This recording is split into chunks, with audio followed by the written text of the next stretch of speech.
Welcome everybody to another edition of Dan's Grand Valley Railroad.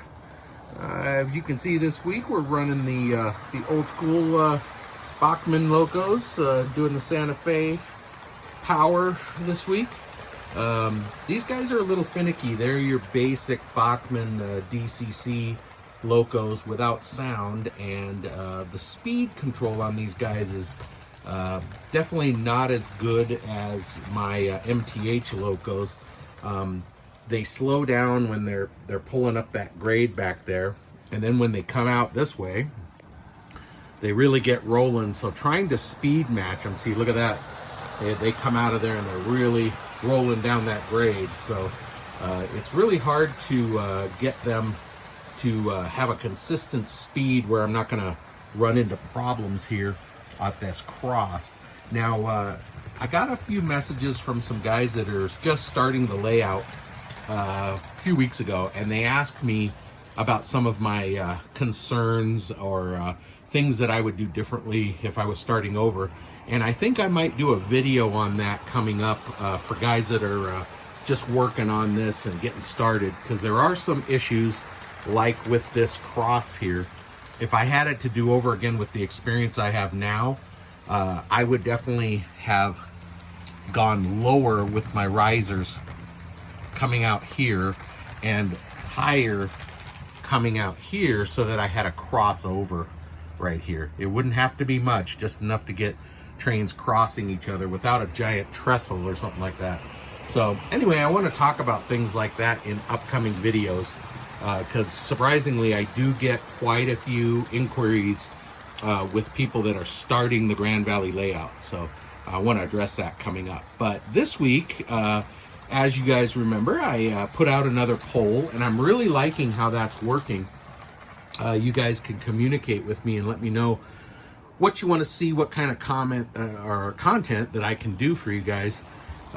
So this week, the winner was culvert pipes. So you remember last week I showed you the culvert pipes, and I think we're going to put one here and here, so under there, and we'll go ahead and do that. And then if I can get to it this video, we'll do it here as well for some drainage, and that might look pretty cool. I'm not sure about here because this is raised here, but definitely here this is lower, so that would be a definite candidate for where we would want to do that on this layout. But that'll be kind of fun. And then the runner-up was weathering the tank fueling station. You remember it's going to go here. I'll take you over to the bench in a second and show you what I've done with that this week. So maybe we'll get to a little bit of weathering it. We'll probably start it, and then for this video anyway. And then one of the other ones was I was considering putting a pond up here. I still am. We can run that on a video. Donnie, I know that's something you want me to do. So Donnie has voted for putting in the pond, but we'll get to it. And I'm not going to do a poll every week, but maybe sometimes when I'm kind of running dry on some ideas. And then the other one was, the last one that didn't get the most votes was putting the roomettes in this building here. So that tells me I've done enough roomette videos that you guys just want to see it lit up on the layout, and we don't have to go through putting the roomettes in there. So that's what we'll do today. We're going to put this culvert pipe in here, and then touch a little bit on the weathering of that diesel tank. So let's shoot over to the bench and I'll show you what I've got going on with that. I did some stuff on it over the week. Okay, so over here on the bench, here is the diesel tank, and it's not glued together yet. I'll show you a couple things that I'm going to do. Here's the culvert pipe. You remember the box from the train show that I got. So we're going to be doing that, and then I'm going to be using some tools like the tapered reamer again. I've got an awl here, and of course trusty X-Acto. We'll be cutting into that material and getting that in there. But I wanted to talk about this, and as you can see, I've got some of the Vallejo washes and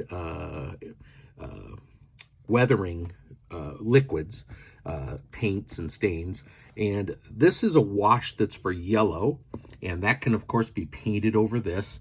There's a wash for dark brown, and then these are really cool. This is engine, so this is like brown engine soot and oil stains.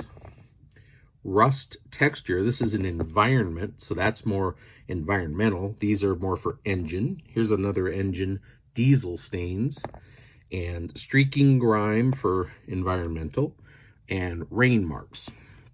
But I prefer, for this project, I want to do the weathering powders. So let me get this tape out of there.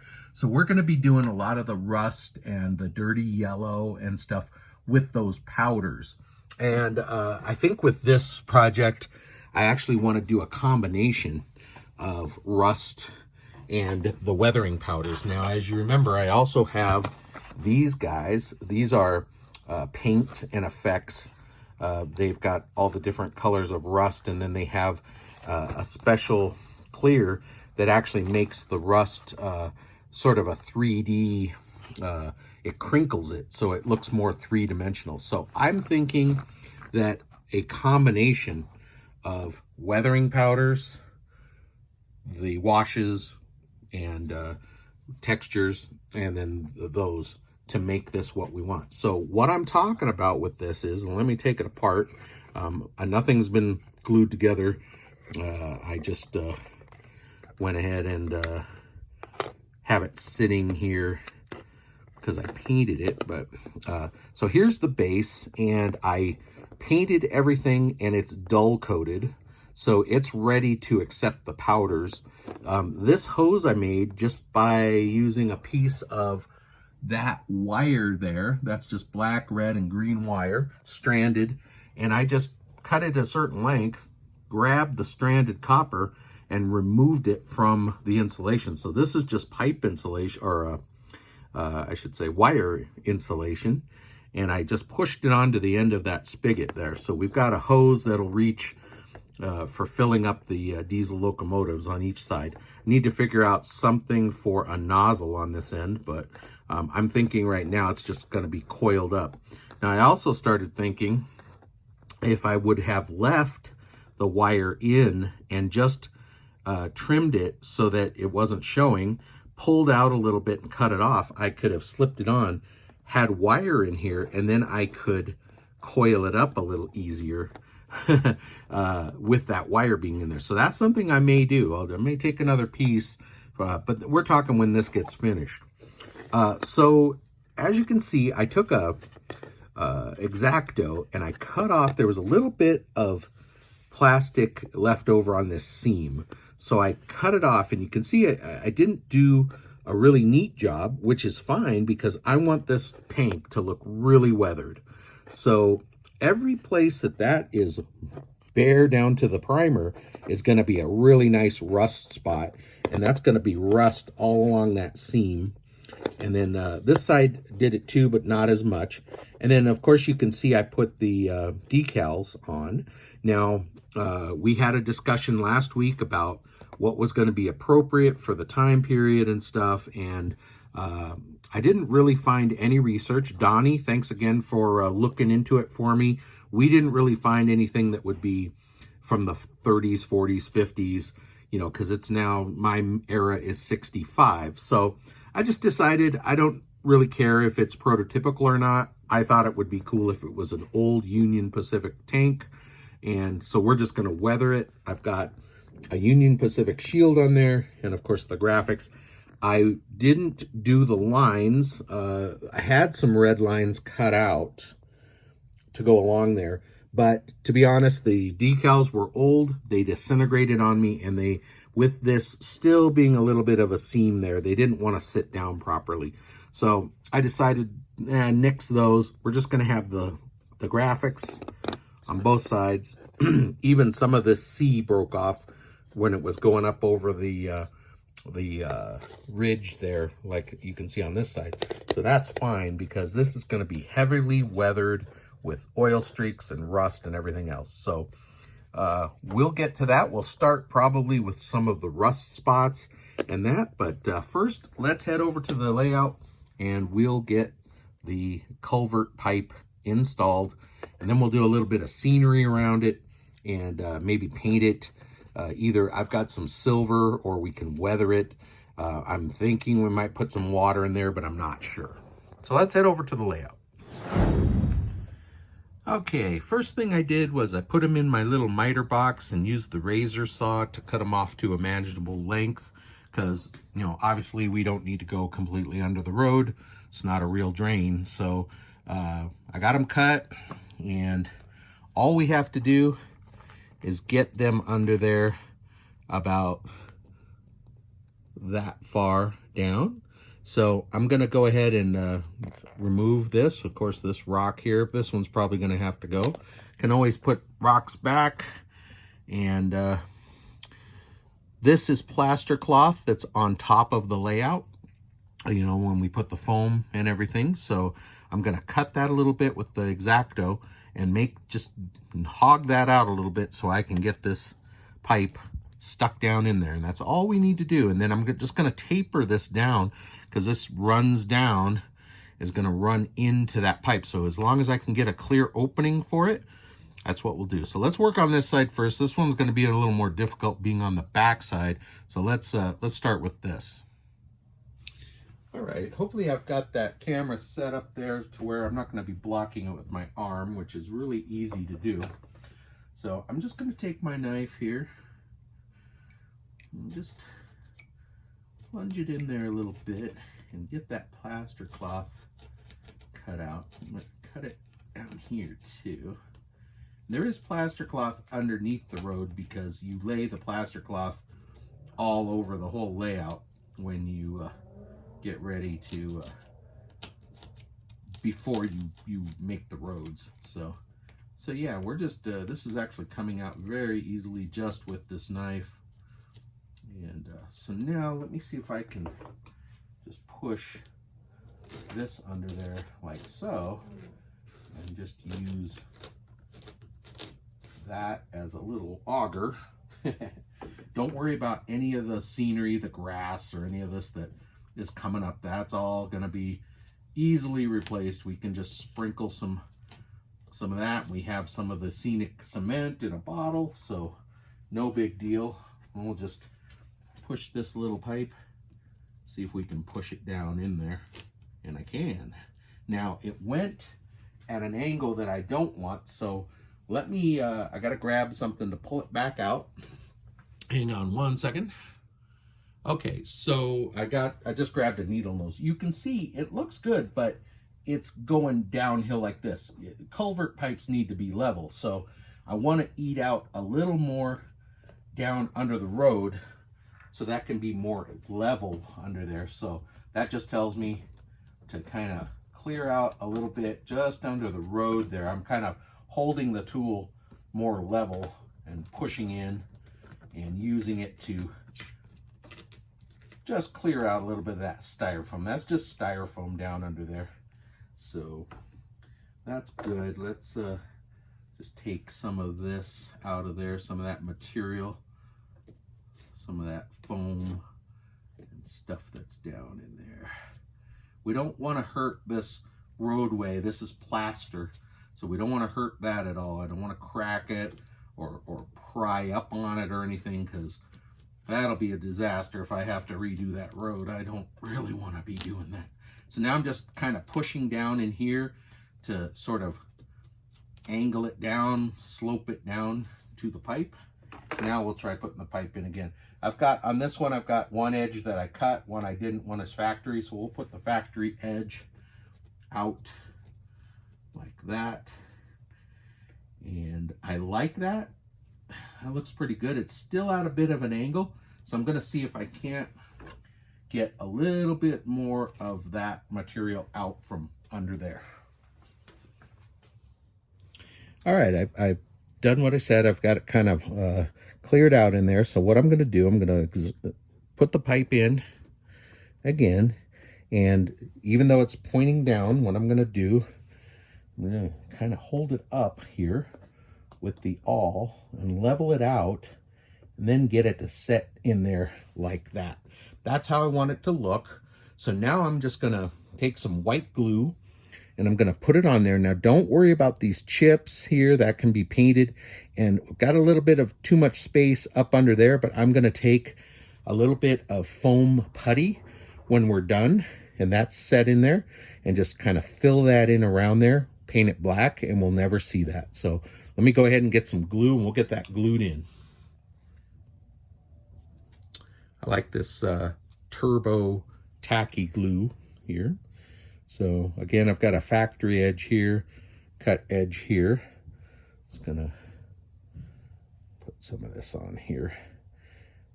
Get it on there real good. Put it mostly on the back side because as I push it in there, it's gonna wanna push to the front. So we'll just get that in there like that. And then like I did before, using the awl and a screwdriver, level it, push from the bottom like that, get it in there like that. And I am liking that a lot. So that's good. Now just remove any of the glue. Remember, that's going to dry clear, but that's fine that it's packed around there like that, because that'll give us something to put, something that's dry in there that the foam putty will go against. It won't be all hollow all the way through. So when that's dry, I'll take the foam putty, put it in there, and then we'll weather this a little bit and you know, get some more of the green, maybe put another rock or two around, and that's a nice drain that goes right down under the road. So we'll let that dry now, and then we can work on that. And then we'll do the same thing on the other side, and we'll be done. Okay, I'm just working on the other side. I've got it cut out and the plaster cloth cut. And I'm just sort of dry fitting it. And of course, like I said, it's a little more difficult on this side, being the back side of it. But it's looking pretty good the way I've got it. So I will, I'm just going to get it glued in there, and then I will get a shot of it for you guys. And we'll just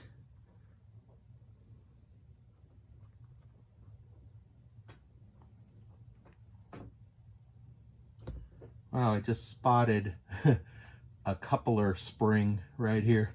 Must have popped off of something. So I'm gonna have to grab that with tweezers, I think. Get it back over to my collection. All right, that looks pretty good. I'm not worried about that I have a hole in the plaster cloth or anything. And this is looking pretty good. It does slope down just a little bit more. The glue's starting to tack up a little bit. So I'm just going to push this up a little and then tip it down just so it's a little more straight like that. Let that glue set in there. I might come out with it just a little more level like that. That's good. I'm liking that. Some of this stuff, you don't want to mess with it too much, and then you end up, you know, it looks pretty good, and you keep messing with it, and then before you know it, it doesn't look as good. So the pipe's sticking out a little more on this end, which I'm actually okay with. So let me take the camera off the tripod, and I'll give you a shot of what we've got going on over here. All right, so you can see I've got the pipe sticking out. You can see I've got a little bit of a hole there, but that's fine. I am going to fill that in with just some glue and some foam putty and let that set up. We'll let the pipe set up for now and glue in there. Then I'll fill that in, and then it's just a matter of, you know, turf and grass and rocks and whatever. Had to remove this tree and glue these down a little bit because they were in my way. But I will glue this tree back in, and then we'll just let this all dry, and then we'll work on the scenery for that. Okay, I've got a little bit of this Woodland Scenics foam putty. and I'm going to use it. I've got a little damage on the road right there that I did, and this doesn't take much. It's pretty dry. I'm just going to use a little putty knife here and just put it on there, and you can see it fills like spackle. So I'm just going to fill that like that. And now I also want to put some right along that edge, right under or over that pipe under the roadway. I'm going to use my finger to do that because I don't want to disturb that pipe. Well, I might be able to get in there with my putty knife.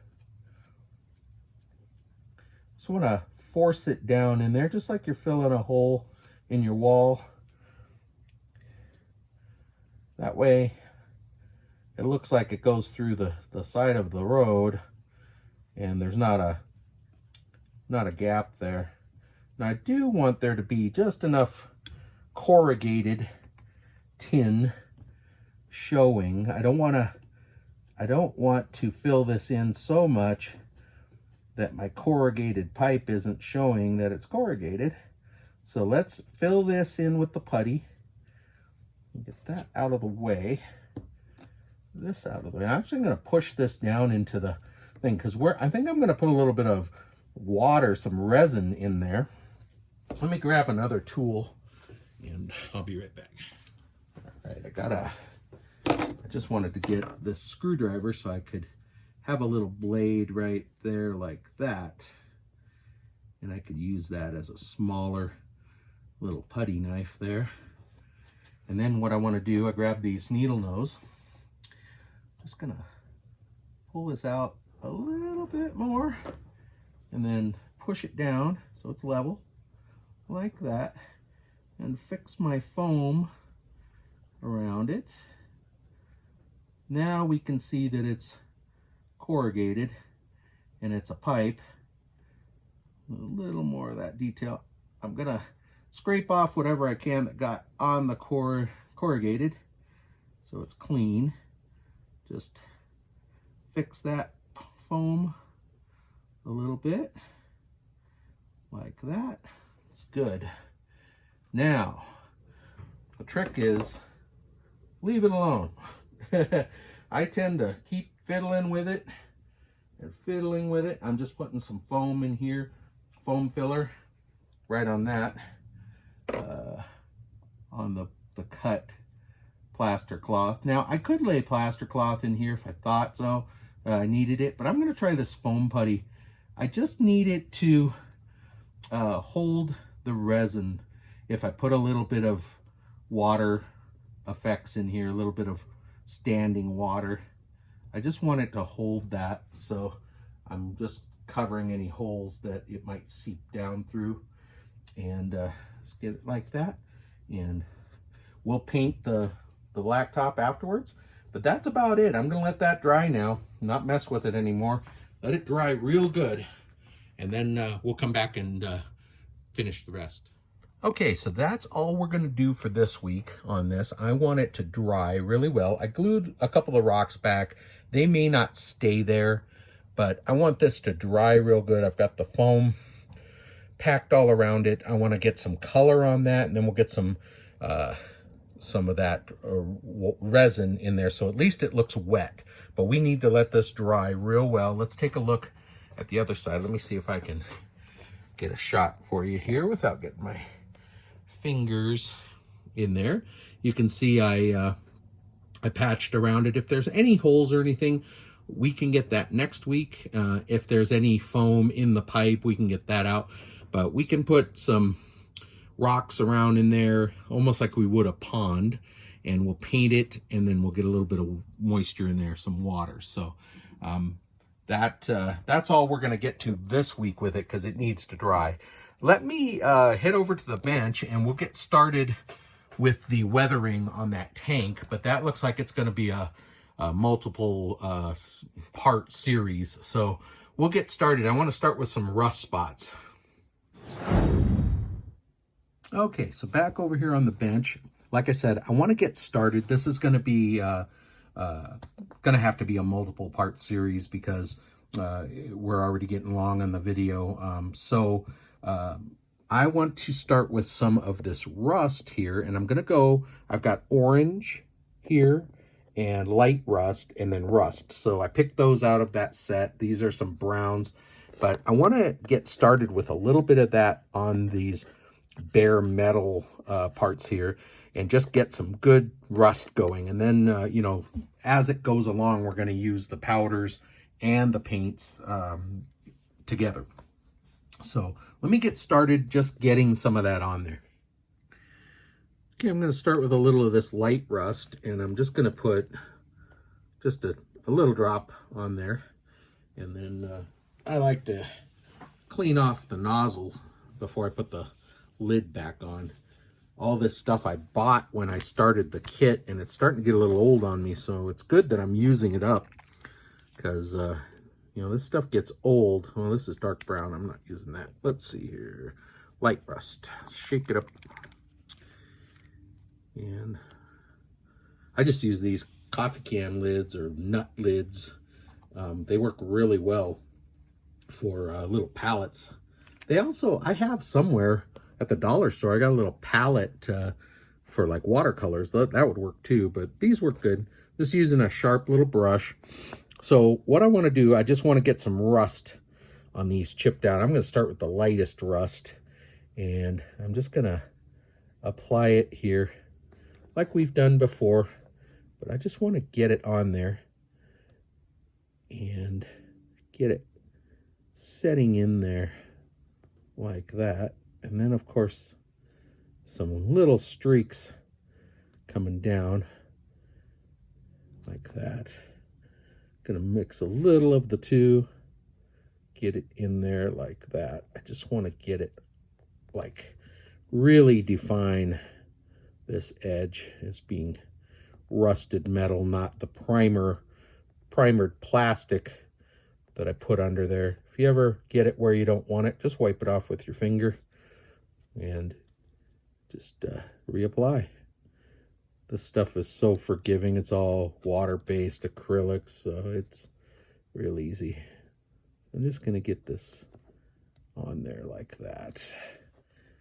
That looks good. I'm liking that. And just get it on there. There's a nice chip in the paint there from who knows what this tank's been through.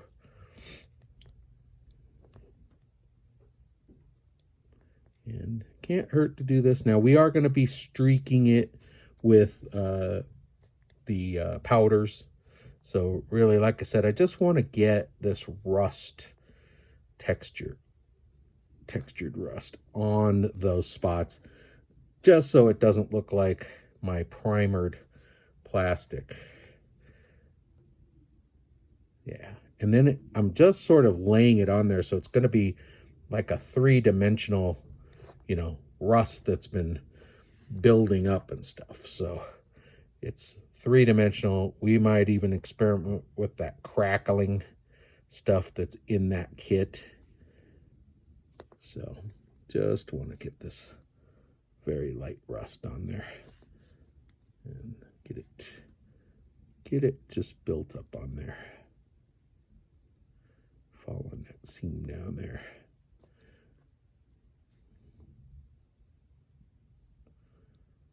Good. Okay, a little bit more here. Yeah, looks pretty good. I'm liking that. All right, I flipped around here. I don't have as much here as I did on the other side, so I'm just gonna touch that on there. I'm really liking the light rust. It looks more fresh.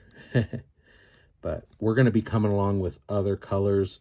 We're really going to rust this thing up. It's going to, you know, they had to have a reason they pulled it off the road and they turned it into a diesel fuel tank.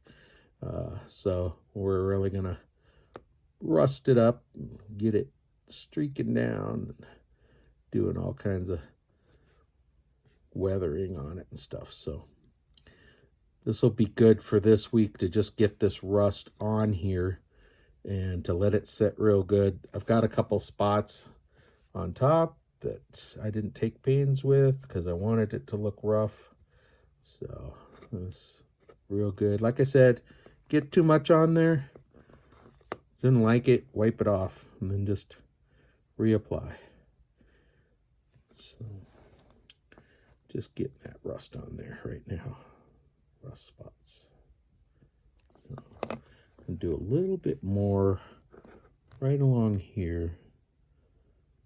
That seam concerns me, but we'll get it filled. See how it's taking the paint, but the powders will actually fill that up, that gap. So, but I just want to get that rust on that seam. Don't forget the end. Let's see if I can do this without having my big hand in the way. So we'll get this on here, and then we'll call it quits for this week. I'll let this dry real good, and I'll do some more work on it in the next video. And we'll make it a combination. So we won't have a pole this week, but we'll make it a combination of working on the weathering on this and finishing up the scenery around the culvert pipes. All right, guys, that is all we have time for this week. Thank you so much for taking the time to vote and let me know what you wanted to see as far as content goes. Thanks for following along with the culvert and the weathering, but we've got some more to cover next week. So join me next week to continue along with those. We'll definitely get the culvert finished up, but the weathering on the boxcar, or I mean the tank, is going to take a little longer. So, all right. Well, thank you so much. Thanks for watching and subscribing, all you new subscribers. I appreciate it. And let me know in comments if there's anything I missed, stuff you want to see, suggestions, questions about anything. I try to answer everything that I can. So thank you so much. We'll see you next week. Take care. God bless.